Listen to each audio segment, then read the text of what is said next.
San Diego, I've been there for 6 years now, so come back and see DC friends that Gavin and I met through when I lived in DC.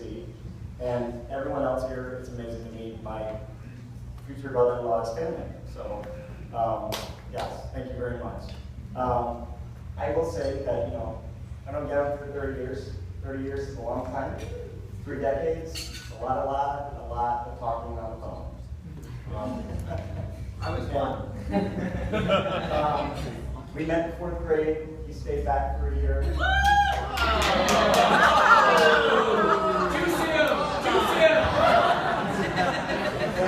And Melissa were in my same class. I had the unfortunate experience of having to get sit next to him because unfortunately I talk too much. So I was told tonight not to talk too much and make this very quick speech. So I'm going to try as much as I can.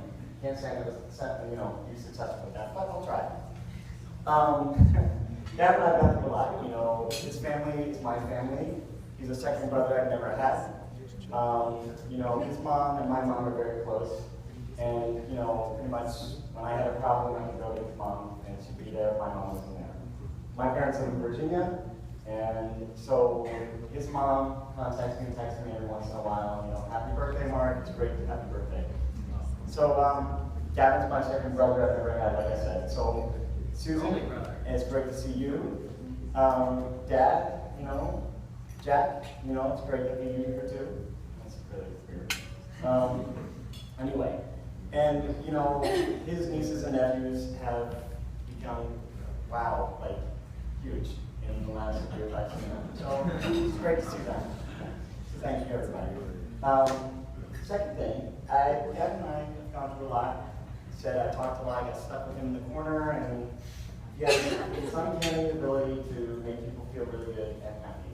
And right away, I was drawn to him because he has this make you feel like a real person. He'll make jokes about you, but it's a joke that makes you feel wanting and be close to you. So over the years, we came out, I moved to DC. It was the saddest part of my life because my best friend was still in New Jersey and I moved to DC with my family.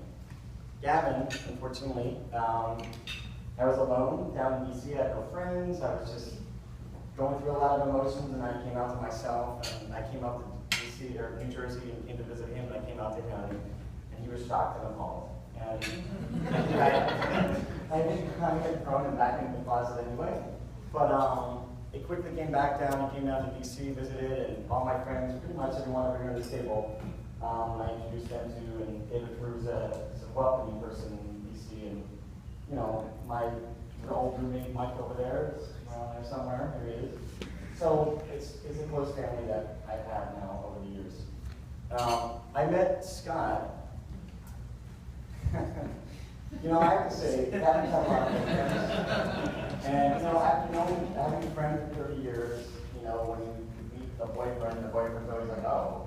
It's like, oh, Mark's coming to visit. My friend for 30 years, well, at that time it was probably 15, 30, whatever. You have to come to visit. So it's kind of like this big, built up, expectation. And so everyone's kind of like, great, Mark's coming to visit, But Scott, I have to say, he was the one person that was just like, oh, great, Mark's here. Great, wonderful, no big deal. But I met Scott, actually, the first time when they came out to California. And Gavin's like, oh, yeah, my friend is coming to visit. We're going to the beach. And then, we're going to come down to visit you. I'm like, okay, great, awesome, who's this friend? I haven't heard of him, And they stayed at our place, and, Scott was such a welcoming person, and right away I knew their attraction together was going to be amazing, because they just laughed together. They had this chemistry that was just very uncanny and extraordinary. So, they stayed there, had a great weekend, went back to New York, and they ended up becoming boyfriends. So I thought that was amazing.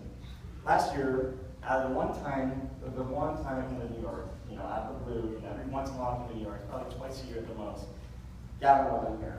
And I was like, great, I'm in New York by myself for a nursing conference, and Gavin's there, and not here. He's in China with Albert, of all people.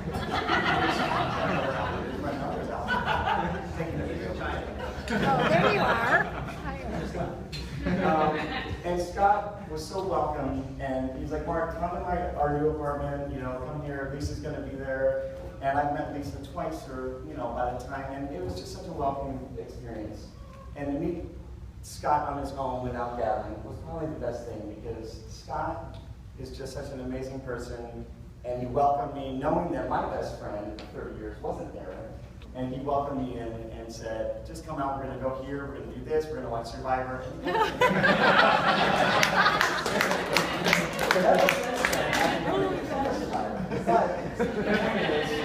I've grown to love Scott because of that, because of the welcoming and his presence. And, staying at her house the last few days, I saw Albert on Thursday, and he's like, oh, you're going to have to make a speech. So I'm like, great, lovely, didn't know about this.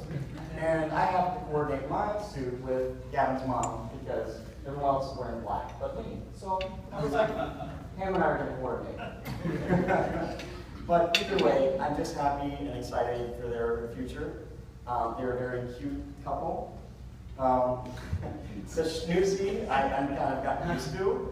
But they're just lighting up a room. Their presence is just unbearably attractive, and people want to be there and talk to you.